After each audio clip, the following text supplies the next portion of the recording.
Hello বন্ধুরা, শাশুড়ি বৌমার রান্নাঘরে তোমাদের সবাইকে স্বাগত জানাই। আশা করি তোমরা সবাই ভালো আছো। তো আমরা খুব খুব ভালো আছি। আজকে আমি কোনো রকম রান্নার রেসিপি নিয়ে আসিনি, ঘরে কিভাবে বড়ি বানাই সেই রেসিপি আজকে তোমাদের সাথে শেয়ার করব।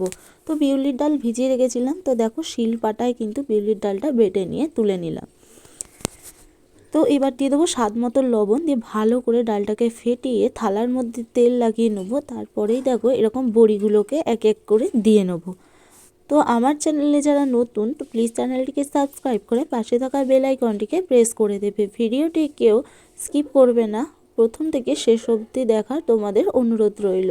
এবার বড়িগুলো দেওয়া হয়ে গেলে উপর দিয়ে দিয়ে দেবো একটু করে কালো জিরে, আর মাঝখানে দিয়ে দিচ্ছি একটা শুকনো লঙ্কা। এবার আমি রোদে দুদিন ধরে শুকাতে দেবো। দুদিন পর দেখো বড়িগুলো কত সুন্দরভাবে শুকিয়ে গেছে।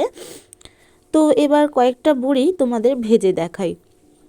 ঘরের তৈরি বড়ির স্বাদ কিন্তু অনেকই আলাদা। তো দেখো দোকানের বড়ি থেকে ঘরের তৈরি বড়ির স্বাদ কিন্তু আলাদা, আর খেতেও কিন্তু খুব সুন্দর লাগে। তেলে দেখো ভেজে নিয়েছি। ভালো লাগলে চ্যানেলটিকে সাবস্ক্রাইব করে দিও।